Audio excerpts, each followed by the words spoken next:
আমার শেখ রাদের ভাই আগামী বছর ফ্যান্ডেল স্টেজ যত টেকা লাগে ইনশাল্লাহ তাই নিয়ত করেছে হোক আলহামদুলিল্লাহ। আল্লাহ আমার ভাইয়ের ব্যবসা বাণিজ্য প্রবাসী জীবনের বরকত দান হোক, সবাই বলি আমিন। সম্মানিত উপস্থিতি, আমি পবিত্র কোরআনের সূরা লুকমানের 13 নম্বর আয়াত আপনাদের সামনে তেলাওয়াত করেছি। আমার একজন একটু ইঙ্গিত দিয়েছেন, যার কারণে আমি আয়াতটা তেলাওয়াত করতে বাধ্যই হলাম। তো আমি চেষ্টা করব এই আয়াতকে সামনে রেখে এবং নবীজির একখানা হাদিস আয়াতের সাথে সম্পৃক্ততা রাখিয়া আমি তেলাওয়াত করেছি। ওহি গয়র মাতলু, যার বললাম তেলাওয়াত। তো এই সাহস বা এই যোগ্যতা আমার নাই, পাশে আমার উস্তাদুল উলামায়ে কেরাম, কিন্তু এই কনফিডেন্সটা আছে যদি ভুল হয় ওনারা শুধরিয়ে দিবেন, ঠিক না ঠিক? যদি আমার ভুল হয় ওনারা শুধরিয়ে দিবেন, এই সাহসটা নেই। আমি আপনাদের সামনে কিছু আলোচনা করতে চাই। আল্লাহ যেন আমাকে ইখলাসের নিয়তে আমাদের সবাইকে যেন আমলের নিয়তে শোনার তৌফিক দেন, সবাই বলি আমিন। আরো জোরে বলি আমিন। আমার অনুরোধ থাকবে যারা দাঁড়িয়ে আছেন, আপনাদের ভাবে বোঝা যায় যে হুজুর আমাদের কাছে টেকা নাই, টিকিট কাটারও টেকা নাই, আর ভিতরে ঢুকারও আমার সামর্থ্য নাই, ওই রকম একটা বাদ লাগে, ঠিক না? আপনারা যারা বসছেন কেউ টিকিট খাইতে ঢুকছেননি না, জোরে বলো না টিকিট খাচ্ছেননি। বাইরে লাক্কাতুরার বিপিএল এর টুর্নামেন্ট না যে টিকিট খাইতে ঢুকতে হইব, এটা কোরআনের তাফসীর, সবার জন্য উন্মুক্ত। আসেন বসেন, নজর ঠিক না বেশি, খালি আপনারা বসতা ওনারা দাঁড়াই থাকেনি। আপনারা আসেন, বসেন, ইনশাল্লাহ সবাই ধৈর্য সহকারে বসেন। সম্মানিত উপস্থিতি, আমি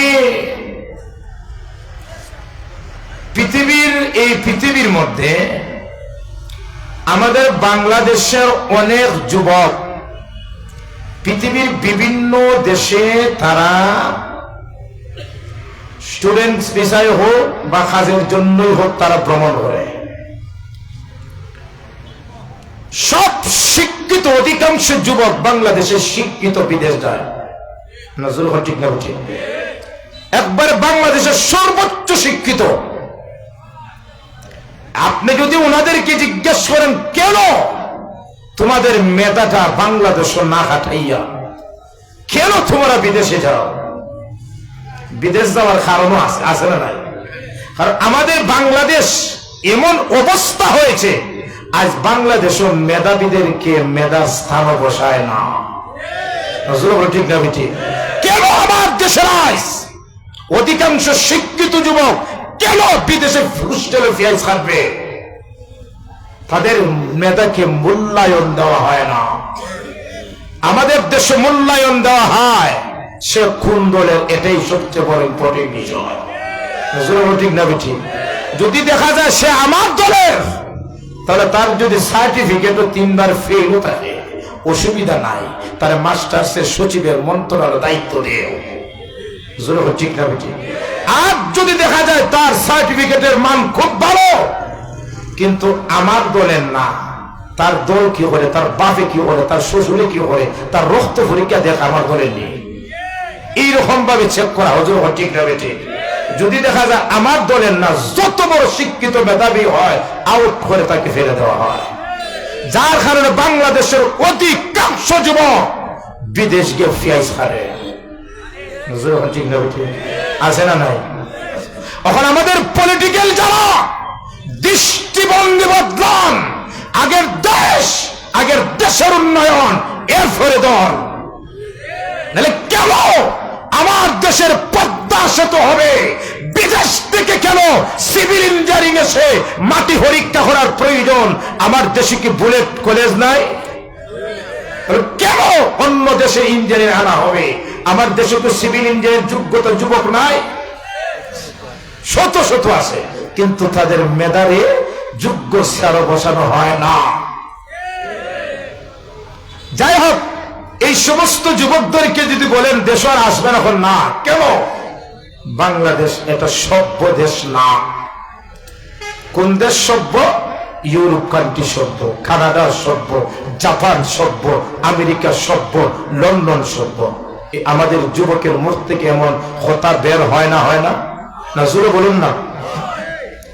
আচ্ছা বলুন তো, লন্ডন, কানাডা, আপনি যদি ইসলামের দৃষ্টিতে দেখেন, মাইন্ডে দেখেন, এই সমস্ত দেশকে কি সভ্য দেশ বলা হয়? না জোরে বলুন না, সভ্য দেশ বলা হয়? যেই দেশ মা বাবার সামনে তার মেয়ে বয়ফ্রেন্ড কিনে রাত্রি যাপন করে তার ঘরে, আর যদি বাবা কিছু শাসন করে সরাসরি 99 করে ফোন দিয়ে বাবাকে পুলিশে ধরিয়ে দেয়, এটা কি আপনি সভ্য দেশ বলবেন? জোরে বলুন না, সভ্য দেশ বলবেন? যেই দেশের মেয়েরা ওয়াক্তবন্ধ হয়ে মা বাবার সামনে চলে, সেই দেশ কখনো সভ্য দেশ হতে পারে না। জোরে বলুন ঠিক না ঠিক? ও সভ্য দেশ না হওয়ার অনেক কারণ আছে। আমার টপিক যে বিষয়টা, এই বিষয়টা আমি আলোচনা করতে চাই। আচ্ছা বলুন তো, জাপান উন্নতশীল এশিয়ার একটা দেশ, চিকিৎসা বলেন, রাস্তা বলেন, সব দিক দিয়ে উন্নত, কিন্তু একটা দিক দিয়া তারা অনেক দুর্বল। জাপান 12-13 বছর যখন সঞ্চার হয়, তখন মা বাপকে একা রাখিয়া তারা তাদের ইচ্ছা মতো তার মানে বিবিত করা যেত না, তার গার্লফ্রেন্ডকে নিয়ে অন্যত্র চলে যায়। আর এইদিকে মা বাবা একা একা বৃদ্ধা অবস্থায় গড়ে থাকে। মা বাবা জানে আমার সন্তান কোনোদিন আর আসবে না, যার কারণে মা বাবা একটা সংস্থা আছে, বাড়ির ঠিকানা নাম সহ লিখে দিয়ে আসে যে আমি মরার পর যদি তোমরা শুনো আমি মারা গেছি, তোমাদের সংস্থার মাধ্যমে আমাদের দাফন করবে। কোন দেশের কথা বলছেন? জাপান। যেই দেশ সন্তান থাকার পরও মা বাপ একা একা থাকে, যেই দেশ সন্তান থাকার পরও মা বাপের শেষ দেখা দেখে না, যেই দেশ সন্তান থাকার পরও সংস্থান তার মা বাবাকে দাফন করে, ইসলামের দৃষ্টিতে সেই দেশটা কখনো সভ্য দেশ হতে পারে না। জোর ঠিক না বেটি? যেই দেশ পারিবারিক বন্ধন নয়, যেই দেশ সন্তান কর্তৃক মা বাবার খেদমত নয়, সেই দেশটা কখনো সভ্য দেশ হতে পারে না। ঠিক না ঠিক? আমার কথা বুঝতে অসুবিধা হয়নি? আমাদের বাংলাদেশ গরিব হতে পারে, আমাদের বাংলাদেশে রোডের বদলা বাস দিতে পারে, পৃথিবীর অনুপযোগী বসবাসের অনুপযোগী শহর ঢাকা হতে পারে, কালো টেকা সাদা হতে পারে, বাংলাদেশের কোটি কোটি বিলিয়ন বিলিয়ন অর্থ সুইজারল্যান্ডের সুইস ব্যাংকে জমা হতে পারে, কিন্তু বাংলাদেশ এক দিক দিয়ে পৃথিবীর জন্য মডেল, সেই দিকটা হলো পারিবারিক বন্ধন। নজরে বলে ঠিক না ঠিক? পারিবারিক বন্ধনের দিক দিয়ে বাংলাদেশ পৃথিবীর জন্য একটা মডেল।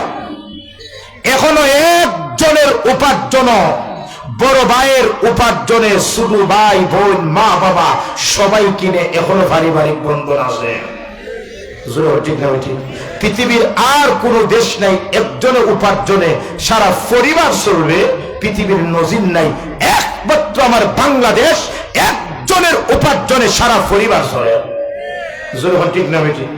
এখনো সন্তান তার মা বাবাকে নিয়েই একত্রে বসবাস করে, বৃদ্ধাশ্রমে রাখে না।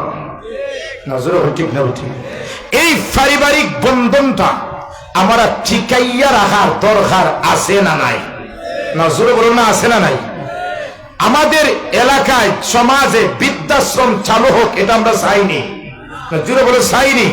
আমরা চাই না কোন ছেলে মেয়ে তাহা অবস্থায়, কোন ছেলে মেয়ের মা বাবা বৃদ্ধাশ্রমে তা হোক, এটা আমরা কখনো চাই না। ঠিক না ঠিক? তাহলে এই পারিবারিক বন্ধনটা টিকিয়া রাখার দরকার আছে না নাই? না জোরে বলুন না, আছে না নাই? এবার আসো, সন্তান কর্তৃক মা বাবার খেদমত, এটা কি পারিবারিক নিয়ম হিসাবে, না সামাজিক নিয়ম হিসাবে, না রাষ্ট্রীয় সংবিধান হিসাবে, না শরীয়তের নির্দেশ হিসাবে? না আপনারা জোরে বলুন। শরীয়তে আমার 3টা পয়েন্টে আলোচনা হবে। 1 নম্বর, সন্তান কর্তৃক মা বাবার খেদমত সামাজিক নিয়ম হিসাবে না শরীয়তের নির্দেশ হিসাবে? আরো জোরে বলুন না, নির্দেশ হিসাবে। এখন আপনারা আমাকে প্রশ্ন করুন, হুজুর মা বাবার খেদমত শরীয়তের নির্দেশেই যদি হয় তার ডকুমেন্ট কি, প্রমাণ কি? আমি বলবো কোরআন খুলুন, তার অসংখ্য প্রমাণ আছে। হুজুর আছে না? অসংখ্য প্রমাণ আছে। সূরা লুকমান আল্লাহ ফরমায়, وَإِذْ قَالَ لُقْمَانُ لِابْنِهِ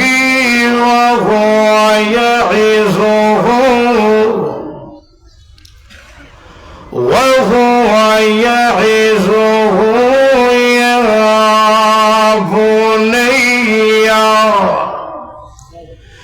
لَا تُشْرِكْ بِاللَّهِ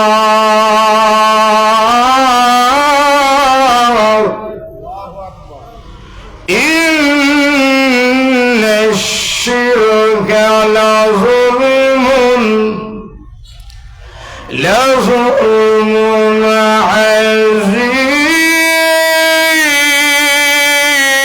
عظيم। হযরত লুকমান আলাইহিস সালাতু ওয়াস সালাম উনি ওনার সন্তানদেরকে নসিহত করতে গিয়ে বলেন, হে আমার বৎস, সৃষ্টি করেছেন আল্লাহ, সৃষ্টি করেছেন আল্লাহ, ইবাদত করো আল্লাহর।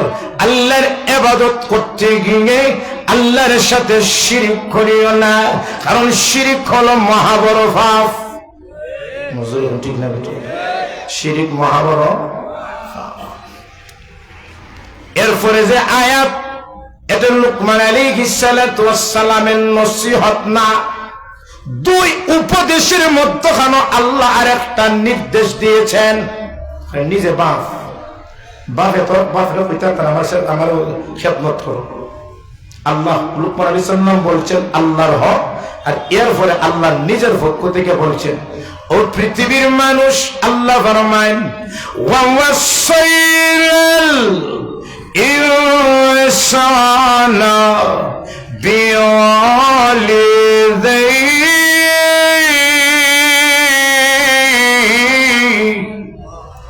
ও পৃথিবীর মানুষ, সৃষ্টি করেছি আমি আল্লাহ, ইবাদত করো আমার আল্লাহর। পৃথিবীতে আসার মাধ্যম তোমার মা বাবা, খেদমত করো মা বাবার। ঠিক না? ঠিক। সৃষ্টি করছেন কে? ইবাদত করতাম খা। পৃথিবীতে আসার মাধ্যম কে? জোরে বলুন না। খেদমত করতাম খা। বুঝতে পারছেন? তাহলে কোরআন মা বাবার কথা আছে না নাই? না জোরে বলুন, আছে না নাই? সূরা বাকারা এক আয়াত আল্লাহ ফরমায়, وَإِذْ أَخَذْنَا مِيثَاقَ بَنِي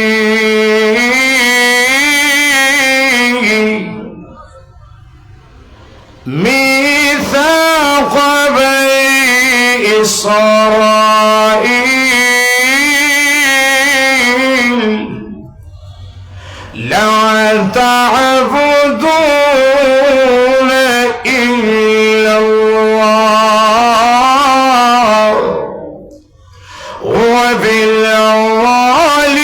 وبالوالدين إحسانا। আল্লাহ বলেন, নবীজি স্মরণ করুন সেই সময়ের কথা যখন আমি আল্লাহ বনি ইসরাইল থেকে দুইটা অঙ্গীকার নিয়েছিলাম। এক নম্বর, হে বনি ইসরাইল, ইবাদত করো আমার আল্লাহর, সাথে সাথে মা বাবার খেদমত করো। কোরআন আছে না নাই? ওয়া'বুদুল্লাহা ওয়ালা তুশরিকু বিহি শাইআ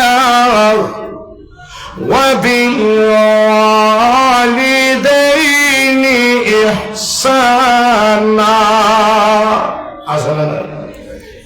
قل تعالوا أتل ما حرم ربكم عليكم ألا تشركوا به شيئا وبالوالدين إحسانا আসলে নাই সূরা বনি ইসরাঈল মা বাবার কথা আছে, সূরা আনকাবুত মা বাবার কথা আছে, সূরা আহকাফ মা বাবার কথা আছে। এই সমস্ত আয়াত দ্বারা প্রমাণ হয় মা বাবার খেদমত সামাজিক নিয়ম হিসাবে না শরীয়তের নির্দেশ হিসাবে। এক নম্বর বুঝলেন তো। এখন আসেন যে হুজুর শরীয়তের নির্দেশ বুঝলাম, শরীয়তের নির্দেশ তো কয়েক ধরনের, একটা হলো ফরজ, আর একটা হলো ওয়াজিব, আর একটা হলো সুন্নত, আর একটা হলো নফল। মা বাবার খেদমত সন্তানের জন্য ফরজ না ওয়াজিব না সুন্নত না নফল? না জোরে বলুন না, আরো জোরে বলুন। কিভাবে বুঝলেন ফরজ? বাইরে আমার লক্ষ্য করুন, এই সমস্ত আয়াতের মধ্যে আল্লাহ প্রথমে নিজের হকের কথা বলেছেন, এরপরেই মা বাবার হকের কথা আল্লাহ আলোচনা করেছেন। এই ধারাবাহিকটা আলোচনা করে আল্লাহ পৃথিবীর মানুষকে মেসেজটা দিয়েছেন, ও পৃথিবীর মানুষ, আমি সৃষ্টি করেছি আমি আল্লাহ, ইবাদত করা আমার আল্লাহর, আমার আল্লাহর ইবাদত করা ফরজ, নামাজ ফরজ, রোজা ফরজ, যাকাত ফরজ। পৃথিবীতে আসার মাধ্যম তোমার মা বাবা, তোমার মা বাবার খেদমত করাও ফরজ। জোরে ঠিক না বেঠিক? তাহলে মা বাবার খেদমত করা নফল না ফরজ? নামাজ সাল্লে কবিরা গুনাহ, মা বাবার খেদমত ইচ্ছাকৃত ভাবে না করলেও কবিরা গুনাহ। আমার কথা আপনারা বুঝেন তো ইনশাআল্লাহ? তো দুইটা জিনিস বুঝলাম, এক নম্বর মা বাবার খেদমত শরীয়তের নির্দেশ, দুই নম্বর মা বাবার খেদমত এটা ফরজ। ঠিক না ঠিক? ফরজ। এবার আসুন মা বাবার খেদমতের গুরুত্ব আছে না নাই, আমি হাদিস দ্বারা আপনাদের সামনে কিছু আলোচনা করব। وعن أبي هريرة رضي الله تعالى عنه قال قال رجل يا رسول الله من أحق بحسن صحابتي قال أمك আল্লাহর নবীজির একজন সাহাবী নবীজিকে প্রশ্ন করে, ওগো নবীজি, আমার আত্মীয়দের মধ্যে সর্বপ্রথম খেদমতের উপযুক্ত ব্যক্তি কে?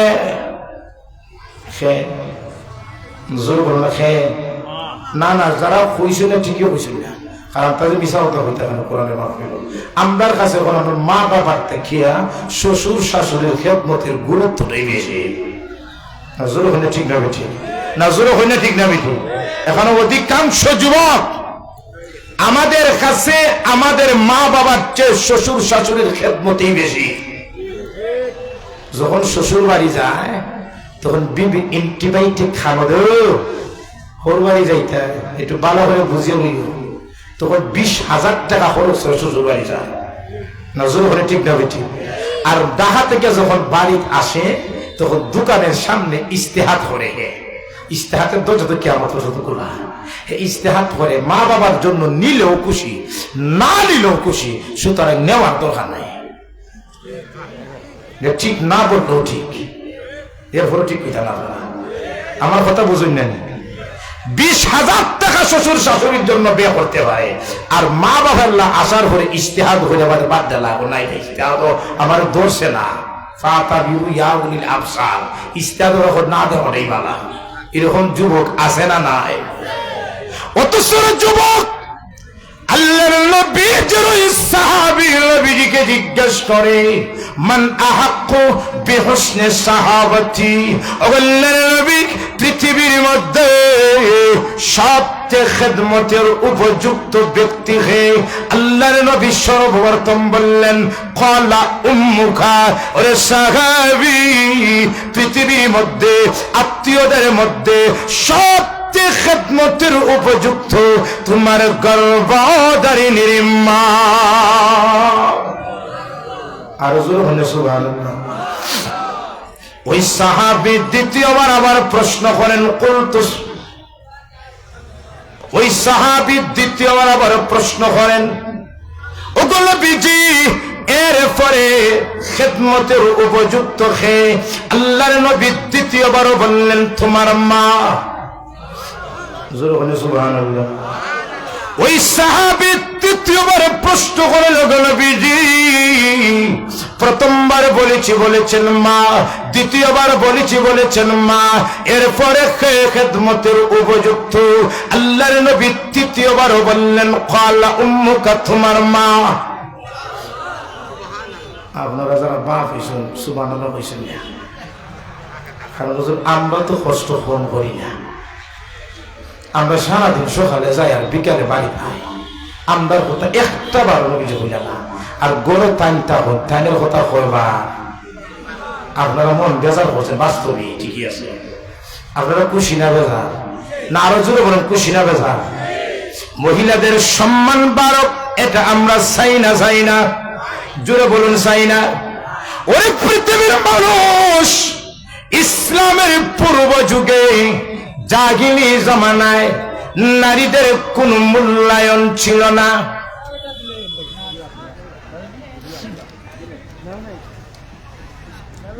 জাহিলি জামানায় নারীদের কোনো মূল্যায়ন ছিল না, ঠিক না? ঠিক, পণ্য বস্তু হিসেবে ব্যবহার হতো।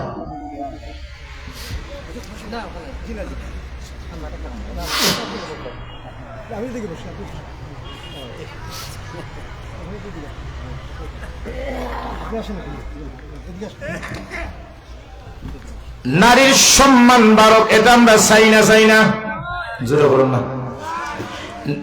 ইসলামের পূর্ব যুগে নারীদের কোনো সম্মান ছিল না, বিবি হিসাবেও মর্যাদা ছিল না, মা হিসাবেও মর্যাদা ছিল না, মেয়ে হিসাবেও মর্যাদা ছিল না, সামাজিক অধিকারও ছিল না, বাবার সম্পত্তি পাওয়ার ক্ষেত্রেও কোনো হক ছিল না। মেয়ে হইলেই বাবা নিজের হাতে মেয়েকে জীবিত দাফন দিত।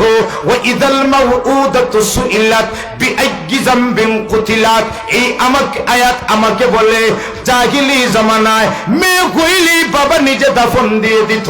মেয়েরা ছিল পণ্য বস্তুর মতন। কোন যুবকের যখন চাহিদা হইত নারী ভোগ করত, চাহিদা শেষ ডাস্টবিনে ফেলে দিত। ইসলাম নবীজি এসে সেই নারীদেরকে ডাস্টবিন থেকে তুলে এনে মা হিসাবে মায়ের কথা কয়বার বলেছেন? জোরে বলুন না কয়বার? শুধু তাই না, আল্লাহর নবী ফরমাইন আল জান্নাতু তাহতা আকদামিল উম্মাহাত, বাবার পায়ের নিচে সন্তানের বেহেশত বলেন নাই। আল্লাহর নবীজি মায়ের সম্মান বাড়াইতে গিয়ে বলেছেন মায়ের পায়ের নিচেই সন্তানের বেহেশত। নারীর দাম কমাইছে না বাড়াইছে? ওই সাহাবী তিনবার নবীজিকে প্রশ্ন করে আল্লাহর নবী তিনবারই বলেছেন মা। আপনারা মন বেজার করি না, দেখি শেষে কিছু ভাবা যায় না। কয়বার বলছেন মা কথা? ওই সাহাবী চতুর্থবার নবীজিকে প্রশ্ন করে, ওগো নবীজি প্রথমবার বলেছি বলেছেন মা, দ্বিতীয়বার বলেছি বলেছেন মা, তৃতীয়বার বলেছি বলেছেন মা, এরপরে কেমন আহাক্কু বিহুসনি সাহাবাতি, আল্লাহর নবী চতুর্থবার বললেন ক্বালা আবুকা, তোমার জন্মদাতা পিতা।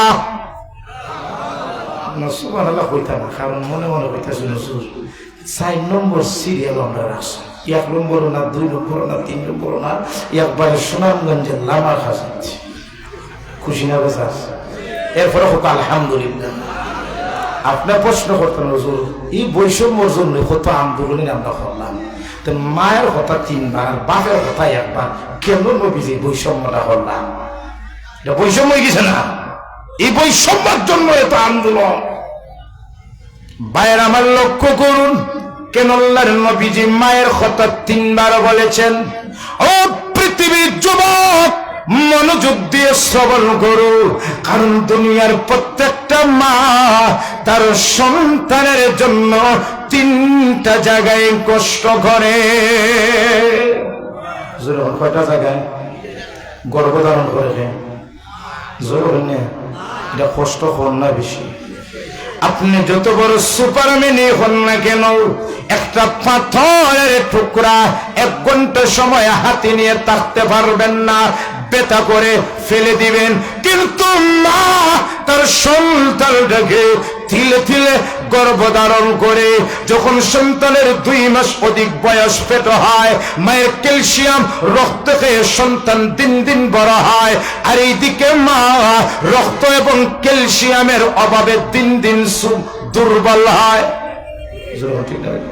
এই গর্ভধারণের সময় দুনিয়ার প্রত্যেকটা মা বসতেও কষ্ট, উঠতেও কষ্ট, ঘুমাইতেও কষ্ট, খাইতেও কষ্ট, ঠিক না বেনি? হঠাৎ করে গভীর রজনীতে মা চিৎকার দিয়ে ঘুম থেকে উঠে, স্বামী বলেন কি হয়েছে বিবি, দুঃস্বপ্ন দেখেছো কি? মা বলেন ওগো স্বামী, কোন দুঃস্বপ্ন আমি দেখি নাই, গর্ভের সন্তানটা আমার কলিজায় লাথি মেরেছে, মনে হয় আসমানটা আমার মাথায় পড়েছে। এটা কষ্ট কম না বেশি? এই কষ্টের কথা স্মরণ করিয়ে দিয়ে আল্লাহ ফরমাইন, ওয়াসাইনাল ইনসানা বিওয়ালিদাইহি। ওরে পৃথিবীর যুবক সন্তানরা, তোমরা তোমাদের মা বাবার খেদমত করো, বিশেষ করে তোমার মা, কেন না হামালাতুহু উম্মুহু ওয়াহানান আলা ওয়াহানিন, কারণ তোমার মা তোমার জন্য কষ্টের উপর কষ্ট সহ্য করে তোমাকে গর্ভে ধারণ করে। ঠিক না ঠিক? সূরা আহকাফের মধ্যে আল্লাহ ফরমায়েন, হামালাতুহু উম্মুহু কুরহা, কষ্টের উপর কষ্ট সহ্য করে তোমার মা গর্ভধারণ করে। তো গর্ভধারণটা সহজ না কঠিন? জোর না? তো সন্তানের জন্য মা প্রথম কষ্ট হয় গর্ভধারণ, 2 নম্বর কষ্ট হয় যখন মাতৃগর্ভ থেকে যখন মাতৃকুলে সন্তান হয়, এই সময় আসার সময়টা কষ্ট মনে হয় কম না? জোর হয়? ঠিক না? কেমন বেশি? ওরে যুবক, একটু লক্ষ্য করে শুনো, অনেক মহিলা সন্তান প্রসবের সময় তারা প্রতিবেশী নারীদের কাছ থেকে শেষ বিদায় নিয়ে নেয়, এমনকি নিজের শাশুড়ি শ্বশুর ননদের কাছ থেকেও শেষ বিদায় নিয়ে নেয়, এমনকি প্রিয়তমা স্বামীর কাছ থেকে, প্রিয়তম স্বামীর কাছ থেকেও বিদায় নিয়ে নেয়। কারণ প্রত্যেকটা মা জানে এই যে জায়গায় আমি বর্তমানে আছি, এই জায়গা থেকে অনেক মহিলা জীবিত ফিরে আসে না। জোরে বলেন ঠিক না বেঠি? তাই মহিলারা পাড়া প্রতিবেশী শ্বশুর শাশুড়ি স্বামীর কাছ থেকেও শেষ বিদায় নিয়ে নেয়। ওগো স্বামী, 2-3 বছর দাম্পত্য জীবনে ইচ্ছায় হোক অনিচ্ছায় হোক যদি কোনো কষ্ট দিয়ে থাকি, আল্লাহর হস্তে মাফ করে দিবেন। কারণ যেই সময় আমি অতিক্রম করেতেছি, এই সময় থেকে প্রায় মহিলারা ফিরে আসে না। যদি ফিরে আসি দেখা হবে, যদি ফিরে না আসি মাফ করে দিবে। এটা কষ্ট না? কষ্ট না? ওই পৃথিবীর সন্তান তোমার মা তোমাকে পৃথিবীর সূর্যের আলোটা দেখানোর জন্য নিজের জীবনের পরোয়া করে না, নিজের জীবনটা দিয়ে দে, এরপরও তোমার সন্তানের আলোটা তোমার চোখে দেখায়। জোরে ঠিক না? মা নিজের জীবনটা দিয়ে যে সন্তানের জন্য, আর তুমি সন্তান বড় হওয়ার পরে, টেকা হওয়ার পরে তুমি তোমার ফিউচার নিয়ে চিন্তা করো। তোমার গর্ভধারিণীর মা, জন্মদাতার কোনো চিন্তা তোমার মনে নাই। যখন এরকম সন্তান আছে না নাই? অথচ তোমার মা তোমাকে পৃথিবীর আলোটা দেখার জন্য নিজের জীবন বাজি রেখে, ইসলামের যদি কোন পুরুষ হাতে তলোয়ার নিয়ে রণাঙ্গনে কাফির ইহুদীদের বিরুদ্ধে যুদ্ধ করতে করতে যদি রণাঙ্গন মারা যায়, ইসলাম ওই পুরুষকে শহীদের স্বীকৃতি দান করে। তিক্তদুরূপ কোন মহিলা যদি সন্তান প্রসবের সময় মারা যায়, ইসলাম ওই মহিলাকে শাহাদাতের মর্যাদা দান করে। ঠিক না? ঠিক। ও কারণে আল্লাহ কষ্টের কথা স্মরণ করি, আল্লাহ বলেন, হামালাতুহু উম্মুহু কুরহা ওয়া ওয়াদাতুহু কুরহা। ওরে পৃথিবীর মানুষ, তোমার মা তোমার জন্য কষ্টের উপর কষ্ট সহ্য করে মাতৃগর্ভ থেকে তোমাকে মাতৃকুলে পদার্পণ করায়। ঠিক না ঠিক না? আমরা এখন দেশে এটা কষ্ট করা লাগে না। আমরা দেশে এখন হয়ে গেছে বাইপাস। হে বিয়া করার পরের দিন হে টেকা জমা করে বন্ধুজিকে বিয়া করছস খাইতে টেকা জমা করছ না, বুঝোস না বিয়া করছি 1 বছর করে সিডারের টেকা লাগবো না। হে বিয়া করার পরের দিন সিডারের টেকা ব্যাংক জমা করে। একিল করছে কার উপরে? ডাক্তার উপরে, যার কারণে আল্লাহ তার ডাক্তার পর্যন্ত দেওয়ায়। ঠিক না ঠিক? আগের আমরা মা চাচি দাদা যারা দাদি নানিরা যারা আসুন, কোন মহিলার আগে মেডিকেল যাওয়া লাগছে না। পাড়ার মধ্যে ফিসাদ মরিচ ফিসাদ বইছেন, বাচ্চা হয়ে গেছে, রাত্রে ঘুমাইছেন, সকালে দেখুন বাচ্চা হয়ে গেছে। ঠিক না ঠিক? যখন ঠিক না ঠিক? কারণ আগের মহিলাদের ইয়াকিন আছে আল্লাহর উপর, আল্লাহ ফর্দার মাধ্যমে গরুর ব্যবস্থা করছেন। আর ওখানের মহিলারা ইয়াকিন হয়েছে ডাক্তারের উপর। 2 দিন পরে পরে ডাক্তারে চেক করা, 3 দিন পরে পরে কম্পিউটারে চেক করা, যার কারণে ডাক্তার পর্যন্ত দৌড়ে। যখন ঠিক না ঠিক?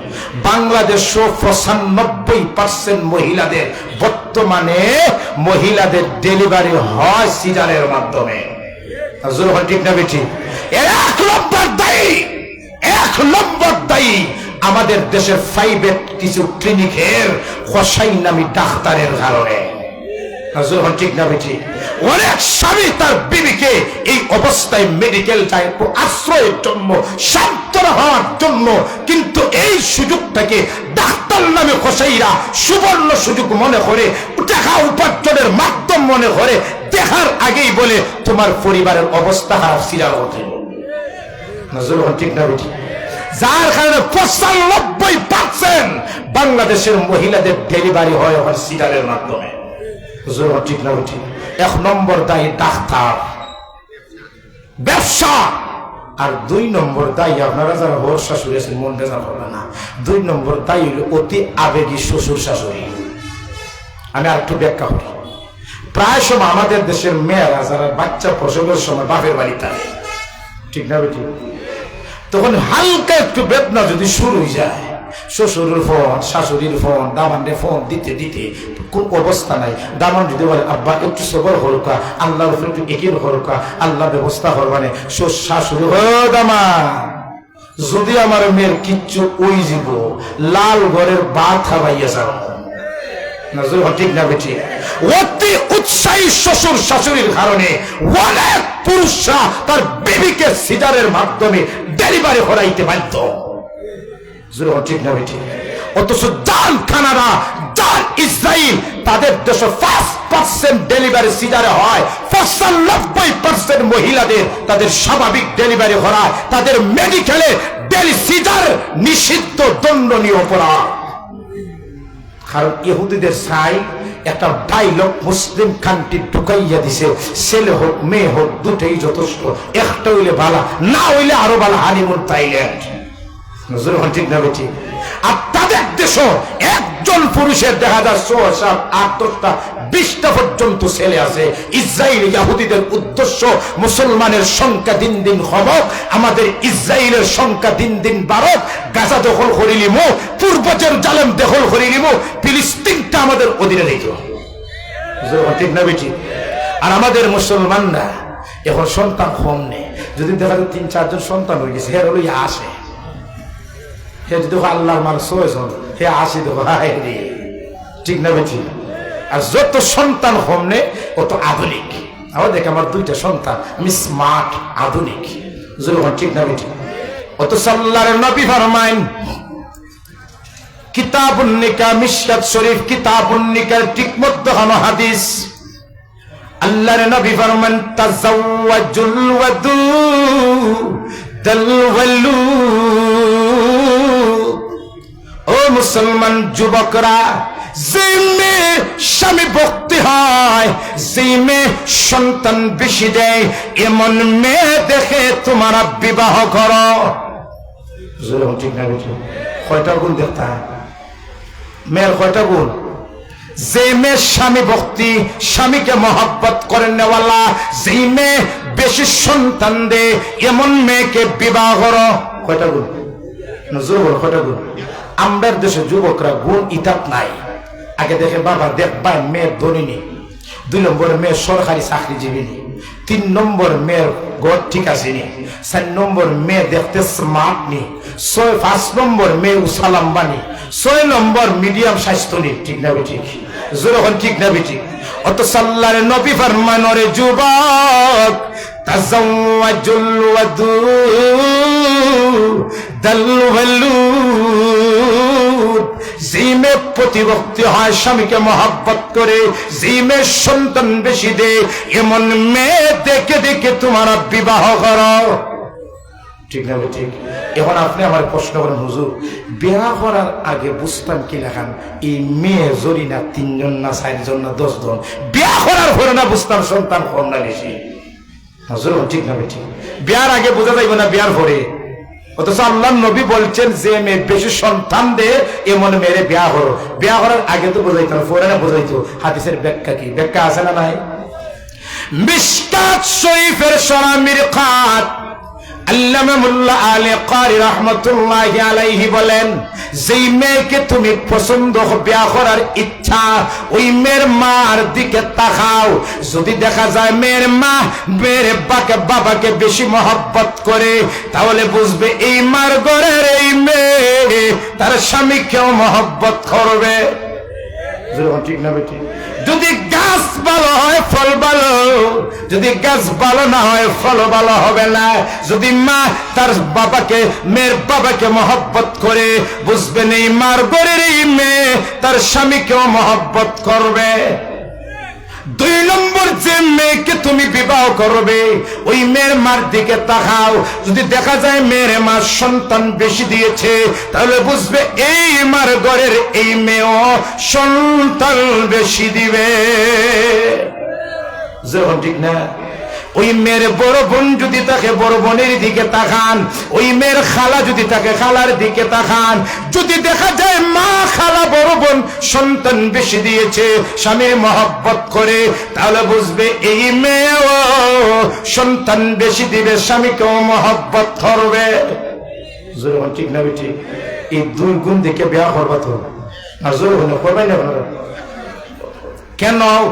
আল্লাহর নবী ফরমান, ফা ইন্নী মুকাসিরুম বিকুমুল উমাম, কাল কিয়ামতের দিন আমার উম্মতের আধিক্য সংখ্যাটা যেন অন্যান্য নবীর উম্মতের উপর আল্লাহর কাছে নিয়ে গর্ব করতে পারি, সেই জন্য আমার উম্মতের সংখ্যা দিন দিন বাড়ক। ঠিক না? ওখানে আমাদের সংখ্যা কমতো না বাড়তো? তাহলে মেয়ে মা প্রত্যেকটা সন্তানের জন্য 2 নম্বর কষ্ট করে গর্ব প্রসব বেদনা, এটা খেয়ে করে বাপে না মা। 3 নম্বর কষ্ট করে দুধ পান খেয়ে করে বাপে না মা। এটা কষ্ট না? কষ্ট না? খদিন করে দুধ পান, উলামায়ে কেরাম স্যার আল্লাহ আফরা হোক, খদিন দুধ পান বালা করে কনফিডেন্সে হোক, খদিন দুধ পান। 2 বছর 2.5 বছর ওখানে ফুরাইয়া বসে ইমান এক করো কাটে।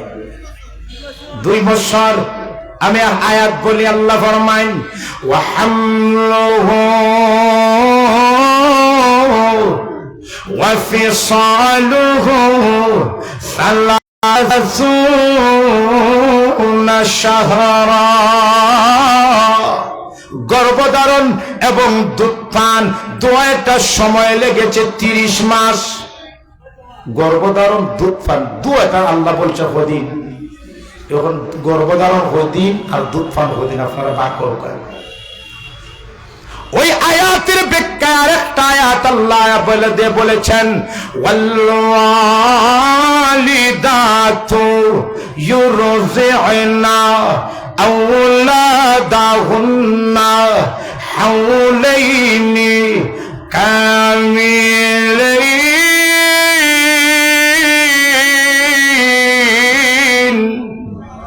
মা তার সন্তানকে পরিপূর্ণ 2 বছর দুধ পান করায়। আরেক আয়াত আল্লাহ ফরমাইন, ওয়া ফিসালুহু ফি আমাইন, 2 বছর। কয় বছর? 2 বছর সমান 24 মাস। 30 মাইনাস 24 টাকা কয় মাস? 6 মাস। তো 24 মাস হইল গর্ভধারণ, 6 মাস হইল নিম্নে 24 মাস হইল দুধপান, আর 6 মাস হইল নিম্নে গর্ভধারণ।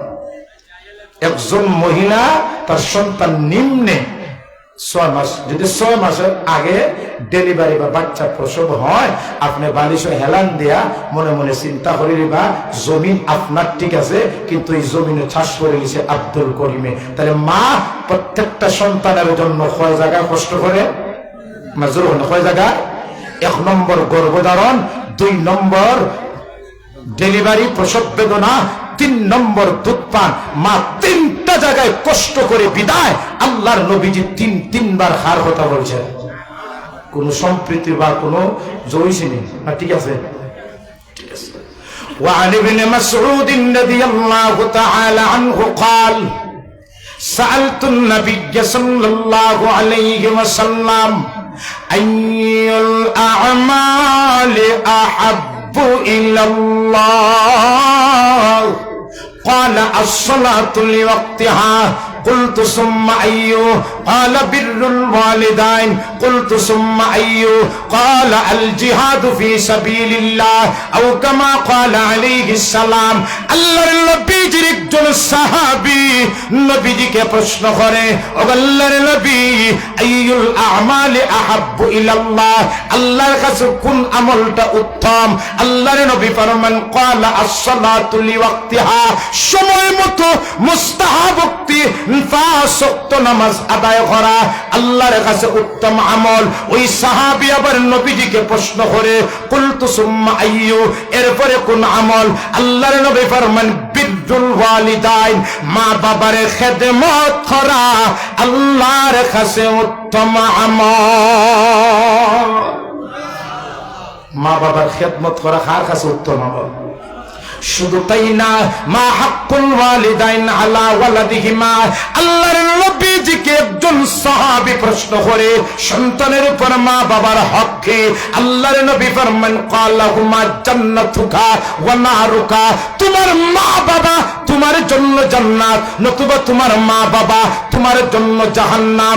যদি দুনিয়ায় মা বাবার খেদমত করে মা বাবার মন সন্তুষ্ট করতে পারো, তাহলে এই সন্তুষ্টটাই তোমার জান্নাত যাওয়ার কারণ বনে যাবে। আর মা বাবার যদি খেদমত না করো, মা বাপ যদি অসন্তুষ্ট হয়, তাহলে মা বাবার অসন্তুষ্টটাই তোমার জাহান্নাম যাওয়ার কারণ বনে যাবে। ঠিক না বেটি? শুধু তাই না, ওয়ান আব্দুল্লাহ ইবনে উমর রাদিয়াল্লাহু তাআলা আনহুমা قال قال رسول الله صلى الله عليه وسلم رضالله في رضا الوالدين وسخط الله في سخط الوالدين। আল্লাহর নবী ফরমান, যে সন্তানের উপর মা বাপ সন্তুষ্ট, এই সন্তানের উপর আল্লাহ সন্তুষ্ট। যে সন্তানের উপর মা বাপ সন্তুষ্ট, ওই সন্তানের উপর আল্লাহ সন্তুষ্ট। ঠিক না? ওরে পৃথিবীর মানুষ, আজ প্রত্যেকটা যুবক বউয়ের কথায় মা বাবার কথার উপর প্রাধান্য দেয়, বউয়ের কথায় মা বাবার সাথে খারাপ ব্যবহার করে। এরকম মানুষ আছে না নাই? না আপনারা সিকনাগুলোর মহিলার উপর বালা, এটাও আমরা শুনলাম নদী গান আছে, এরকম আছে না নাই? ওই পৃথিবীর মানুষ লক্ষ্য করে শুনো, এই পৃথিবীর মধ্যে একজন আরেকজনকে মহব্বত করে স্বার্থের কারণে। ঠিক না? একজন আরেকজনকে মহব্বত করে স্বার্থের কারণে, ভাই ভাইকে মহব্বত করে স্বার্থের কারণে। যদি জমিন বন্টন নিয়ে একটু গরমিল হয়ে যায়, তাহলে ভাই ভাইয়ের গলার বন্দুকের নাল রাখতেও দেরি করে না, ভাইয়ের হাতে ভাই খুন, এমন সংবাদ বাংলাদেশে আছে না নাই? বন্ধু বন্ধুকে মহব্বত করে স্বার্থের কারণে, যদি সত্যই আঘাত লাগে, বন্ধু ও বন্ধুর শত্রু হয়ে যায়। খানাইঘাট বাজারও দিবালুকে বন্ধুর হাতে বন্ধু খুন। ওই পৃথিবীর মানুষ এই পৃথিবীর একজন আরেকজনকে মহব্বত করে স্বার্থের কারণে, ভাই ভাইকে মহব্বত স্বার্থ, বন্ধু বন্ধুকে মহব্বত স্বার্থ, এমনকি প্রিয়তমা বিবি স্বামীকে মহব্বত করে স্বার্থের কারণে। যদি স্বার্থে আঘাত লাগে, বিবি আরেকজনের সাথে স্বামীকে 3 তালাক দিয়ে চলে যায়। স্বামী বিবির অ্যাকাউন্টে টাকা বানায়, কার অ্যাকাউন্ট? লন্ডন থেকে বিবির অ্যাকাউন্টে টাকা বানায়। আর বিবি কি রোমান্টিক রোমান্সের মা, আর এটা কথা হুনিয়া সহ্য ডাইরেক্ট করে 2 লাখ টাকা অ্যাকাউন্ট বানায়। আর বিবির টাকা তুললে ছোট বাইরে লন্ডন বানায়, বাপের বাড়িতে ঘর বানায়। স্বামী 2 বছর আমি টেকা দিছিলাম, টেকার হিসাব দেও, খেয়ে টেকা দিতা 1 টাকাও না, কিতা টেকা 1 টাকাও দিছ না, হইতা কিতা। যখন স্বামী অপশন করে তোমার দরকার নাই, আমার স্বার্থ উদ্ধার হয়ে গেছে। এমন মহিলা আছে না নাই? জোরে হয় না, আছে না নাই? একজন মহিলা তার স্বামীকে ভালোবাসে স্বার্থের কারণে। যদি স্বার্থে আঘাত লাগে তাহলে মহিলা তার স্বামীকে 3 তালাক দিয়ে চলে যায়। এমন বাংলাদেশও স্বামীকে রেখে অন্য এক পুরুষের সাথে বিবি চলে গেছে, এমন নিউজ আমরা দেখি না। তাহলে পৃথিবীর মধ্যে একজন আরেকজনকে মহব্বত করে স্বার্থের কারণে, কিন্তু একমাত্র গর্ভধারিণী মা তার সন্তানকে মহব্বত করে নিঃস্বার্থভাবে। ঠিক না বেটি? জন্মদাতা পিতা তার সন্তানকে মহব্বত করে নিঃস্বার্থভাবে। গভীর রজনী সন্তান ঘরে আসে না, বিবি 10টা টাইম দেখে ঘুমায় যায়, কিন্তু মা ঘুমায় না। মা সন্তানের অপেক্ষায়, কোন সময় আমার সন্তানরা আসবে, মা ঘুমায় না। দরজার সামনে চেয়ার নিয়ে বসে থাকে। রাত গভীর রজনীতে সন্তান যখন দরজায় লাড়া দিতে দেরি হয়, মা দরজা খুলে দিতে দেরি হয় না। ঠিক না? কিন্তু নিজের প্রিয়তমা বিবি না হতে এটা ঘুমায়। ঠিক না? ওখানে পৃথিবীর মানুষ ভালোবাসবেন 4 জন, 6 জন। আমার দিকে তার 6 জন, আঙ্গুলটা তুলা দেন 6 জন। 4 জনকে ভালোবাসবেন, কোনদিন টকবেন না। এই ভালোবাসা দুনিয়ায় লাভ, আখেরাতে লাভ। 6 জন। 1 নম্বরে চাচার ঘরের বোন। কালকে তো 14 ফেব্রুয়ারি, আপনারা যাইতেন না? জাফলন রাতার বুঝে যাবেন। বিবির মুখ কোনদিন খামানি তুলা দেয় না। আর 14 ফেব্রুয়ারি জাফলন গো ইয়াল্লাহ তার চাচার ঘরের বোন মুখ তুললে খাবা, ফেসবুকে স্ট্যাটাস দেওয়ার জীবন সার্থক। ঠিক না? ঠিক। এই বছর সুবাইবা, এই বছর যাইবা জাফলন সুবাইবা। ওই পৃথিবীর মানুষ এই পৃথিবীর মধ্যে ভালোবাসবেন 6 জন। একজন সবচেয়ে বেশি ভালোবাসবেন আল্লাহকে। আরো জোরে বলুন। এই ভালোবাসা কোনদিন আপনারে ঠকাইবে না, দুনিয়াও লাভ, আখিরাতেও লাভ। ঠিক না বেঠিক? আল্লাহ ফরমান, কুল ইন কুনতুম তুহিব্বুনাল্লাহ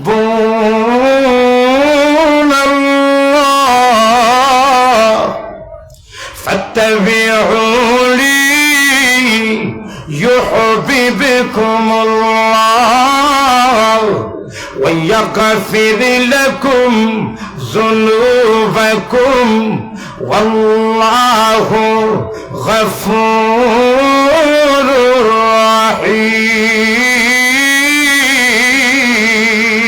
رحيم। ভালোবাসবেন 4 জনকে, একজন আল্লাহকে। দুনিয়ায় লাভ, আখিরাতে লাভ। ওয়াল্লাযীনা আমানু আশাদ্দু হুব্বান লিল্লাহ। কোনদিন ঠকবেন না। যদি আল্লাহকে ভালোবাসবেন, আল্লাহ আপনাকে ভালোবাসবেন। আল্লাহর ভালোবাসার চাদরে আপনাকে ঢুকাইয়া জিন্দেগীর সমস্ত গুনাহকে আল্লাহ মাফ করে দিবেন। তাহলে 1 নম্বর ভালোবাসবেন কাকে? দুনিয়ায় লাভ, আখিরাতে লাভ। 2 নম্বর ভালোবাসবেন নবীজিকে, কোনদিন ঠকবেন না।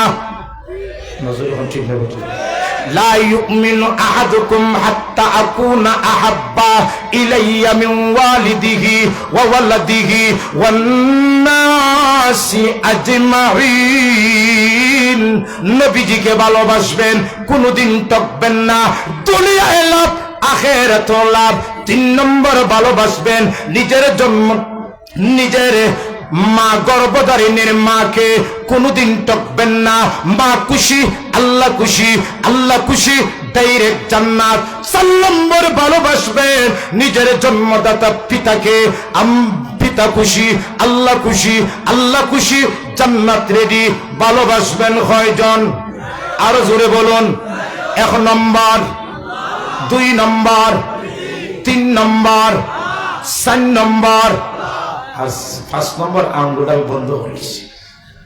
আপনারা শিখনা বলে মহিলা যারা আছে, নতুন বউ যারা, ইয়ারা মনে খালি কথা শুনলি রে কিতা যেন খল্লা হুজুরে, যদি 5 নম্বর আঙ্গুলটা হুজুরে তুললে আর মুখটা করিতা 5 নম্বরে নিজের বউরে ভালোবাসবা, তে তো আমরা মোটামুটি হাই ভাই খুশি, সব খুশি, ঠিক না বেঠিক? আচ্ছা বলুন তো, সব খুশির উদ্দেশ্য এক না ভিন্ন? ভাই খুশি, আমার ভাই লন্ডন থেকে আসতেছে, সাথে আইফোনটা নিয়ে আসবে, আমি খুশি, ঠিক না? বোন খুশি, আমার ভাই লন্ডন থেকে আসতেছে, আমার জন্য অবশ্যই তো সোনা গহনা নিয়ে আসবে। বিবি খুশি, আমার প্রিয়তম স্বামী আসতেছে, আমার জন্য যে আলাদাভাবে নিয়ে আসবে এটা বলার প্রয়োজন নাই, আমি খুশি, ঠিক না? একমাত্র গর্ভধারিণীর মা সন্তান আসার সংবাদ শুনে খুশি হয় সন্তানের চেহারাটা দেখার জন্য। সন্তান যখন বিদেশ থেকে আসে, বিবি স্বামীর লাকিসের দিকে তাকায়, ভাই স্বামী ভাইয়ের লাকিসের দিকে তাকায়, মেয়ে বাবার লাকিসের দিকে তাকায়, বোন ভাইয়ের লাকিসের দিকে তাকায়, ঠিক না? কিন্তু একমাত্র গর্ভধারিণী মা, জন্মদাতা পিতা সন্তানের চেহারার দিকে তাকায়, আর চোখ দিয়ে পানি বের হয়, আর কাঁদে, না জানি আমার সন্তানরা প্রবাসী জীবনে কতই না কষ্ট করেছে। এই কথা বললেওয়ালা একমাত্র মা এবং বাবা। 3 শ্রেণী মানুষ যারা দোয়া করতে দেরি হয়, আল্লাহ কবুল করতে দেরি হয় না। 1 নম্বর দাওয়াতুল ওয়ালিদ, বাবার দোয়া সন্তানের জন্য ডাইরেক্ট কবুল। হাদিসে ওয়ালিদ শব্দ আছে বাবা, মিশকাতের সরা মিরকাতুর রাসূল। বাপের দোয়া যেহেতু নবীজি বলছেন কবুল, মার দোয়া যারা 100% কবুল, এটা ডাইরেক্ট বদ্ধ কবুল, জোরে হচ্ছে ডাইরেক্ট। ওখানে আল্লাহর নবীজি ফরমান, শুধু তাই না, আল্লাহর নবী ফরমান, ওয়া আন আনাস রাদিয়াল্লাহু তাআলা আনহু قال قال رسول الله صلى الله عليه وسلم من احب ان يمد الله في عمره ويزيد في رزقه فليبر والديه او كما قال عليه السلام।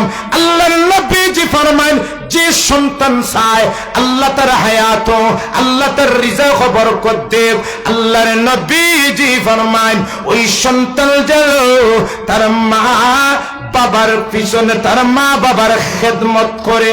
যে সন্তান তার মা বাবার খেদমত করবে, আল্লাহ সন্তানের হায়াত, ওই সন্তানের মাল আল্লাহ বরকত দেন। এটা আমার কথা, নবীর কথা, নজর হলে হার কথা।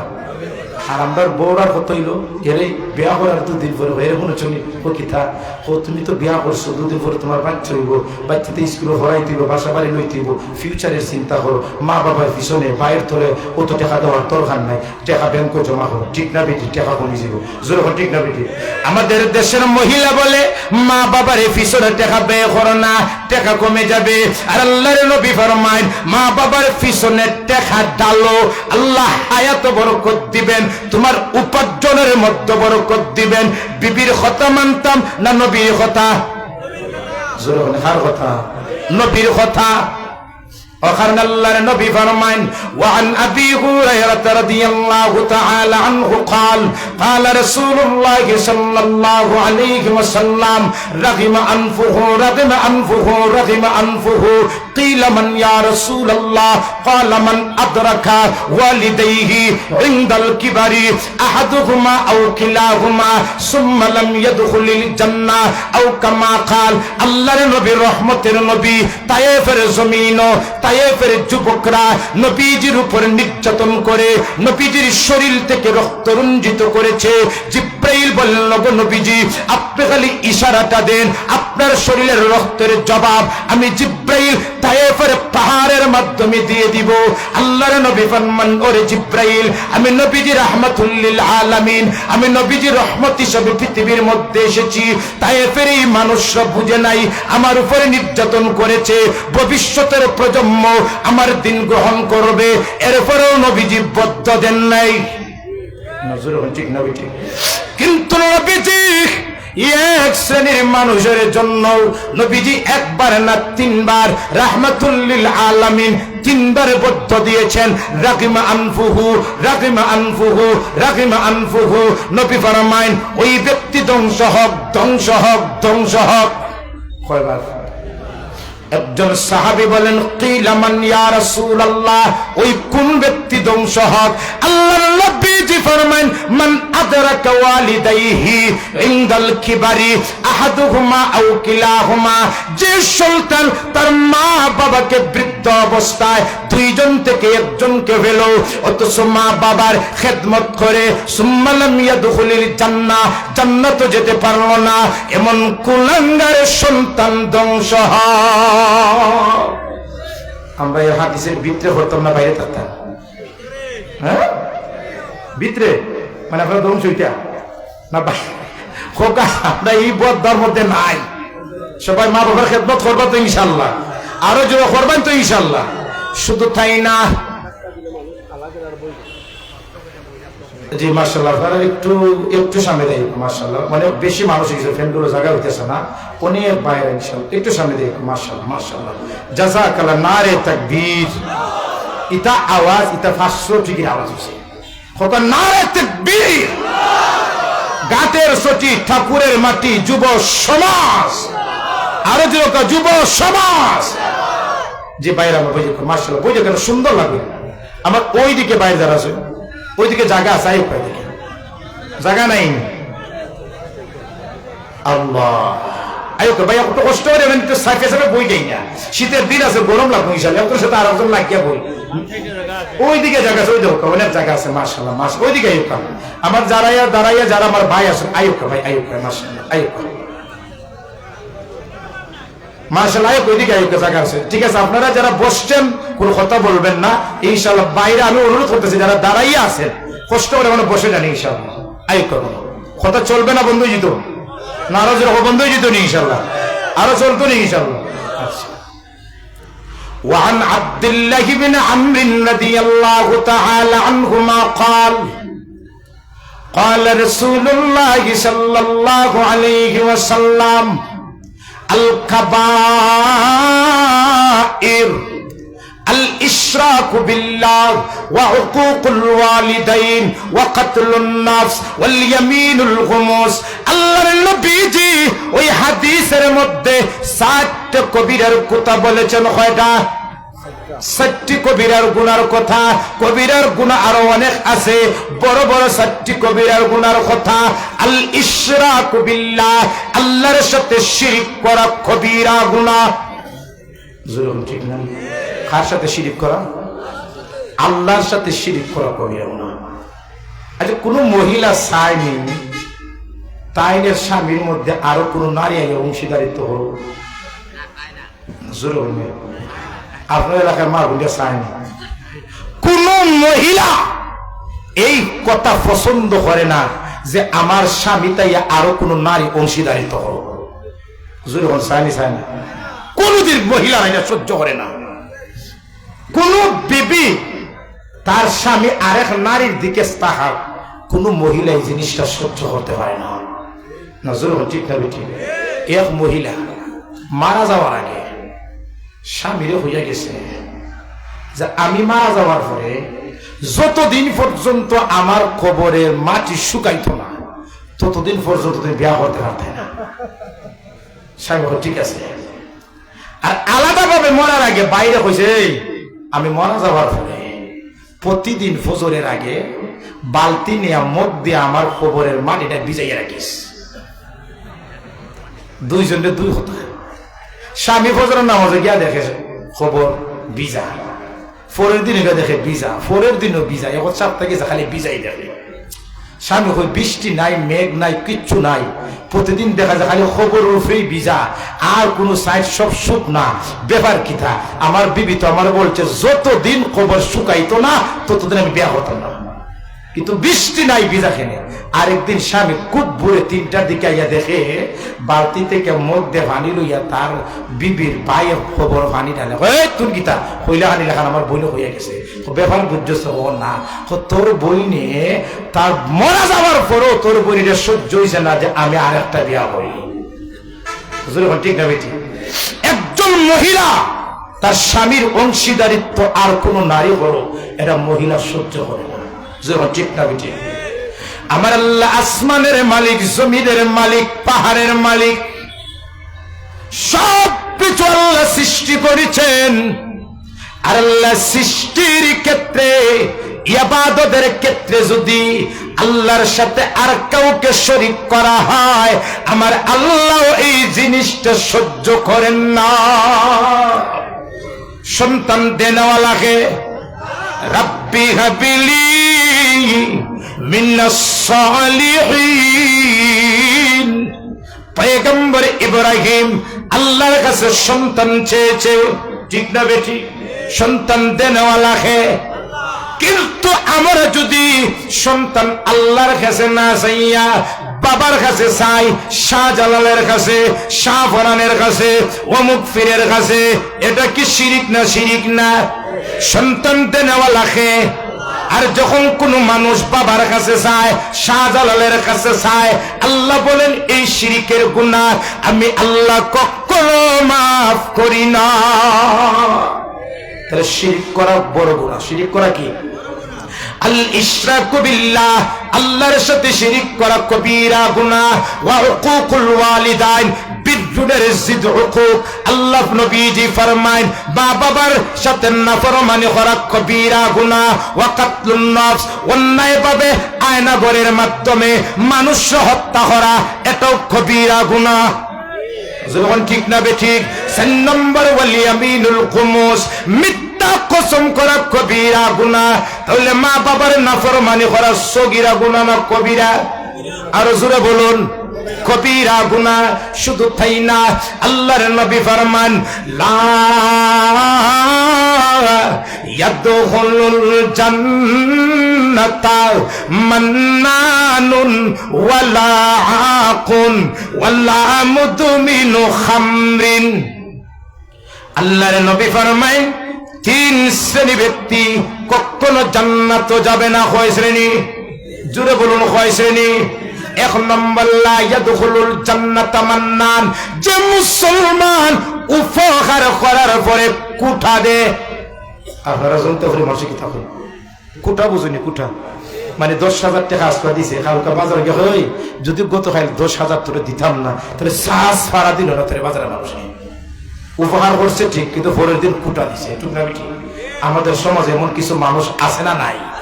আল্লাহর নবী ফরমায় উপহার করার পরে যে মুসলমান কুটা দে, ওই কুটা দানকারী মুসলমান জান্নাতে যাবে না।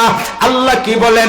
ইয়া আইয়ুহাল্লাযীনা আমানু লা তুবতিলু সাদাকাতিকুম বিল মান্নি ওয়াল আযা।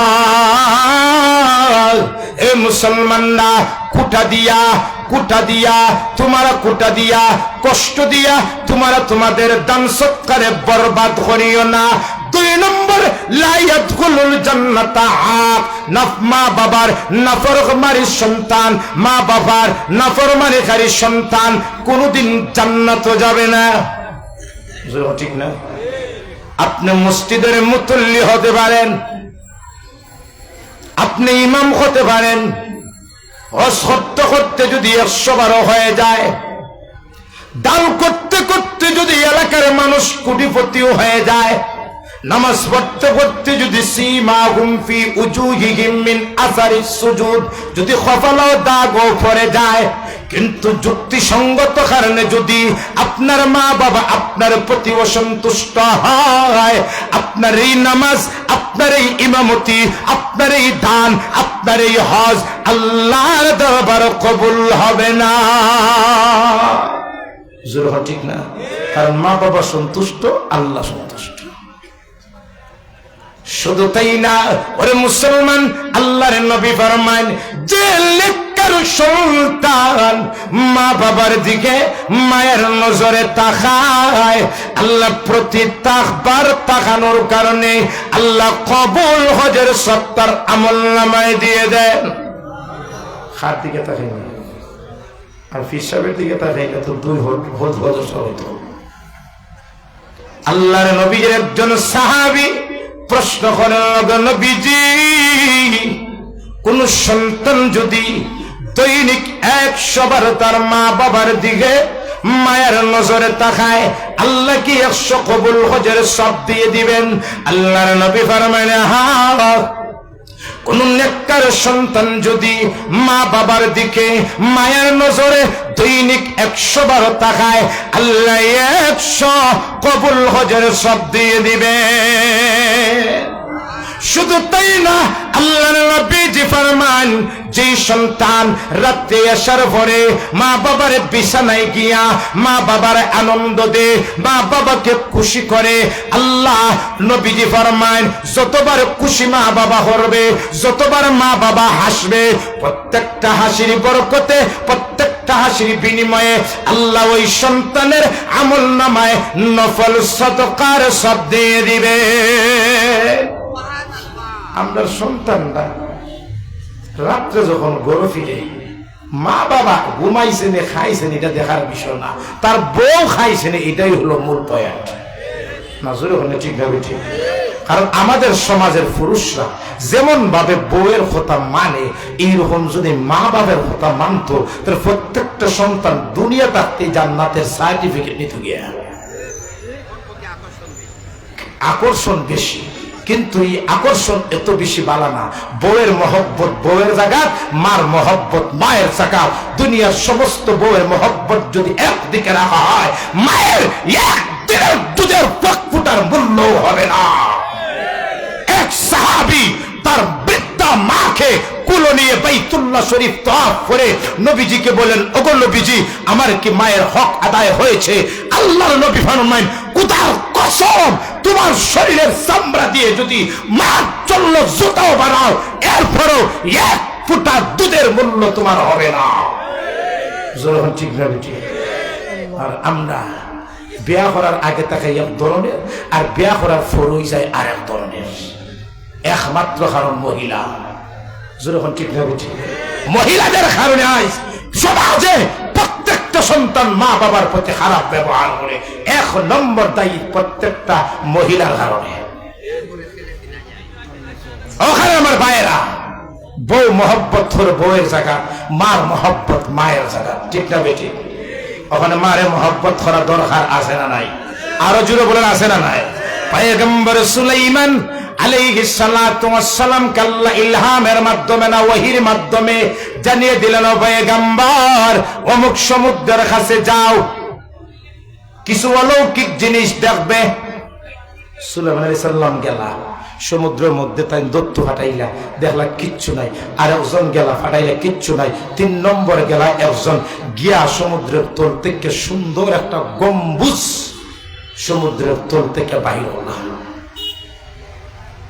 গম্বুজের এই গড়ের এই প্রাসাদের সব দরজা খোলা, কিন্তু এই প্রাসাদের ভিতরে 1 ফোঁটাও পানি নাই, অথচ আছে সমুদ্রের নিচে। পয়গম্বর সুলাইমান আলাইহিস সালাতু ওয়াস সালাম ওই গম্বুজের ভিতরে প্রবেশ করেন। প্রবেশ করার পর দেখেন একজন সুন্দর সুদর্শন যুবক আল্লাহর কুদরতি পায়ে নামাজ পড়ে সেজদা দেয়। গম্বুজ আছেন একবারে সমুদ্রের নিচে, যুবকও আছেন সমুদ্রের পানির নিচে। নামাজ শেষ হওয়ার পর পয়গম্বর বললেন, ওরে যুবক, কোন এমন আমল আল্লাহর দরবার তুমি করেছো যার কারণে আল্লাহ তোমাকে এত মর্যাদা, এত মর্তবা তোমাকে আল্লাহ দিয়েছেন?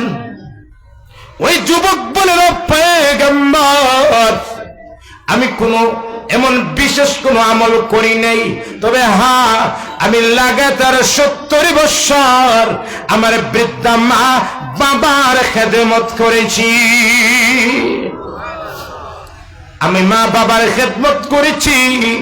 আমার মা ইন্তেকালের পূর্বে আল্লাহর কাছে একটা দোয়া করে গেছেন, আল্লাহ, যে সন্তানরা নিজের ভবিষ্যতের চিন্তা না করে আমাদের খেদমত করেছে, আমি তার গর্ভধারিণীর মা, আমার সন্তানের প্রতি সন্তুষ্ট। আল্লাহ, আমার এই সন্তানটাকে আপনি হায়াত বরকত দেন এবং হালাল উত্তমে রিজেকের ব্যবস্থা করে দেন। ওই সন্তান বলে, পয়গম্বর, আমার বাবা মরার পর একটি দোয়া করে গেছেন। আমার বাবা বলে গেছেন, আল্লাহ, যে সন্তানরা নিজের ভবিষ্যৎ বাদ দিয়ে আমার খেদমত করেছে, আমি সন্তুষ্ট আমার সন্তানের প্রতি। আল্লাহ, আমার এই সন্তানটাকে এমন একটা জায়গায় ইবাদতের ব্যবস্থা করে দাও যেই জায়গায় শয়তান পৌঁছতে পারে না। মা বাবা দোয়া করছে, দুইটা ভিন্ন ভিন্ন দোয়া। যুবক বলে, আমি তখন আসলাম এই সমুদ্রের কাছে, দেখি ওই গম্বুজের সৌন্দর্য দেখার জন্য গম্বুজের ভিতর প্রবেশ করলাম। যেই মুহূর্তে ভিতরে প্রবেশ করলাম, দেখি গম্বুজটা আমার সহ সমুদ্রের নিচে গেছে। কখন আমি আসছি, পয়গম্বর বললেন, ও যুবক, কতদিন হয়, কোন জামানায়? বললেন পয়গম্বর ইব্রাহিম। হিসাব করে বললেন 2000 বছর। অথচ যুবকের একটা সুরো ফাঁকে নাই, সামরাও কুছ হয় নাই, টকটকে যুবক। পয়গম্বর সুলাইমান বললেন, যুবক, তোমার যখন ক্ষুধা লাগে কি খাও, কি পান করো? ওই যুবক বললেন, পয়গম্বর, আমার যখন ক্ষুধা লাগে তখন একটা লাল কাপড় বিশিষ্ট পাখির মাথার মতন, মানুষের মাথার মতন একটা খাদ্য আমার কাছে আসে। আমি যখন এই খানিটা খাই তখন আমার পেটের ক্ষুধা মরে যায়, আমার সব ভয় খানির সাথে সাথেই চলে যায়।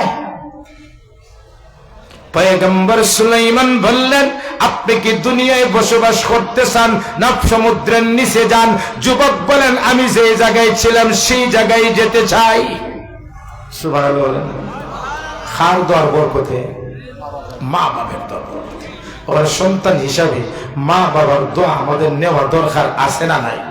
মুস্তাজাবুদ দাওয়াত, মুস্তাজাবুদ, প্রত্যেকটা মা বাবা যদি খারাপ হয়, খেয়াল করুক, মনে হয় একজন মা বাপ নামাজ পড়ে না, খারাপ, এরপরেও মা সন্তানের জন্য দায়িত্ব হলো মা বাবার দেখাশোনা করা, ঠিক না? ঠিক।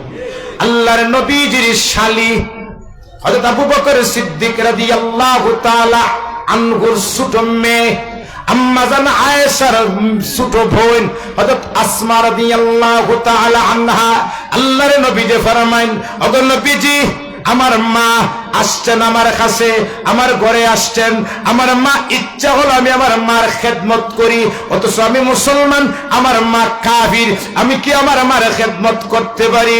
আল্লাহর নবী ফরমাইন, হ্যাঁ, তোমার মা বাবা কাফির হোক আর মুসলমান হোক, খেদমতের জন্য কাফির প্রতিবন্ধক না, তুমি তোমার মা বাবার খেদমত করো, ঠিক না? ঠিক। মা বাপ খারাপ হইলেও খেদমত করা দরকার না, দরকার না। وصاحبهما في الدنيا معروفا। মা বাপ যতই খারাপ হোক, মা বাপ যতই খারাপ হোক, দুনিয়ার ক্ষেত্রে সন্তানের জন্য দায়িত্ব মা বাবার খেদমত করা, ঠিক না?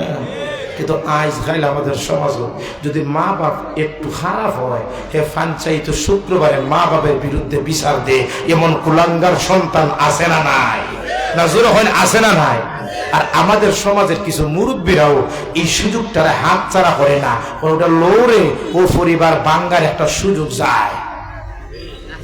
নজরে ঠিক না ঠিক এরকম আছে না নাই? অথচ সমাজের জন্য উচিত আছে রে, এত বড় সাহস মা বাবার বিরুদ্ধে তুমি সমাজে নালিশ দেশ, তার কুদানি দমকানো দরকার আছে। ঠিক না ঠিক?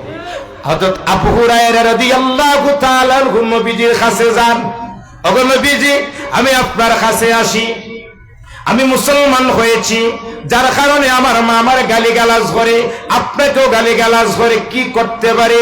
আল্লাহর নবী ফরমায় এটা তোমার মা ছেলের ব্যাপার, আমার নবীজির এখনো কোনো কথা বলার কিছু নাই।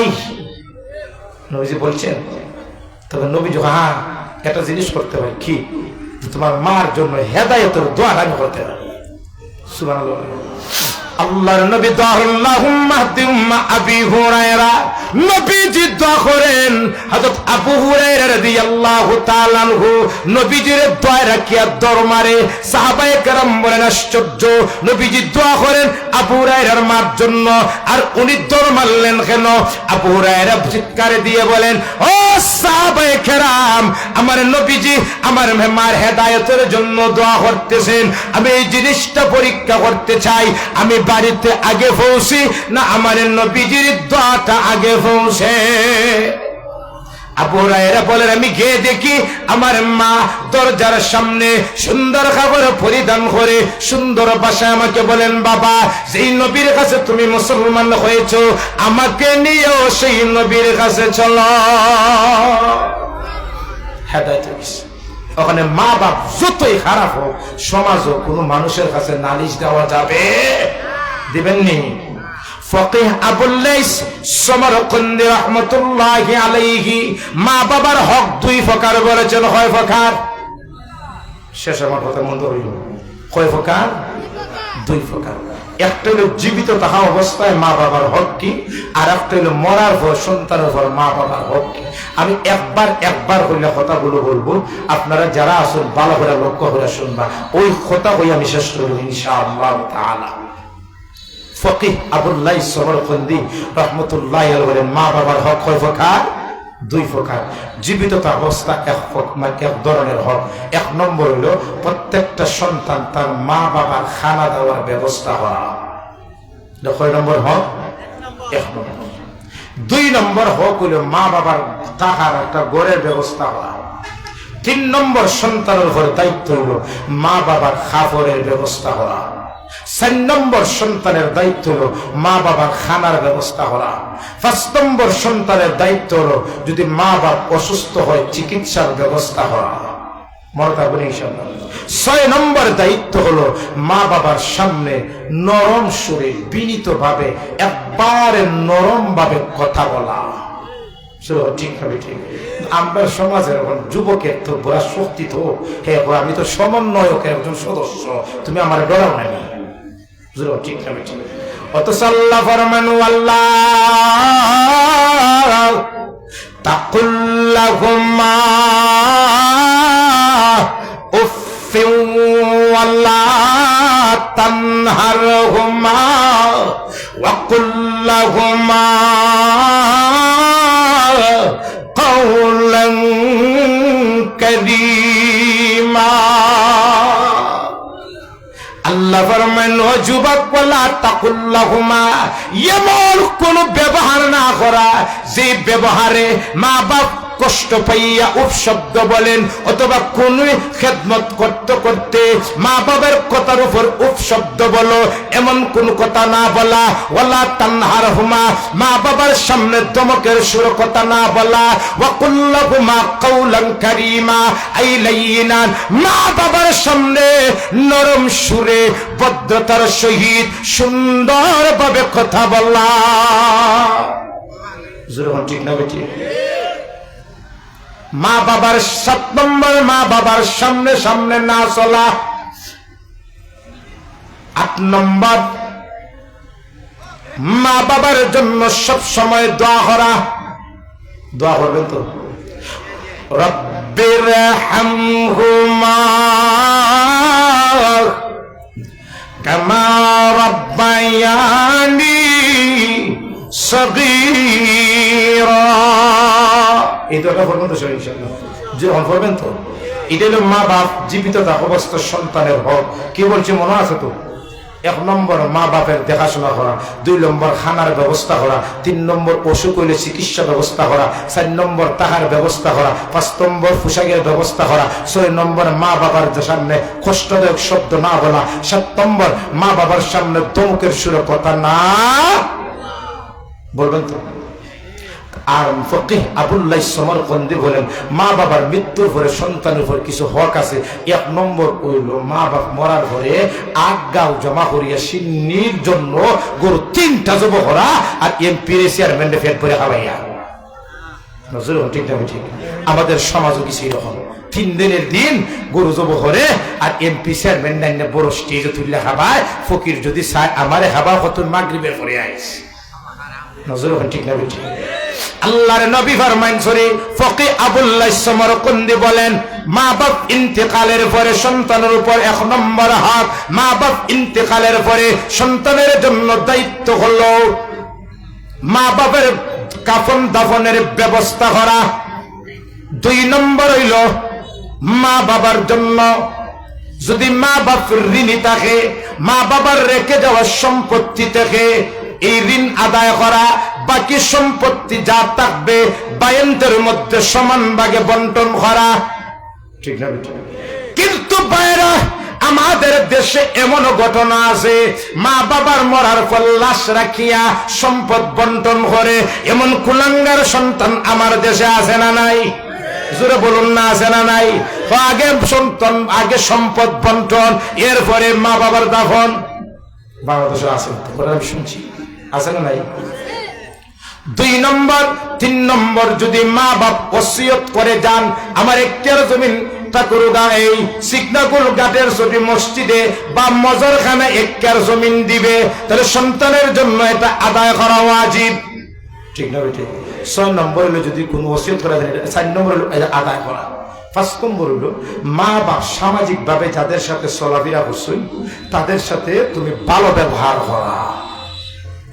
ঠিক না?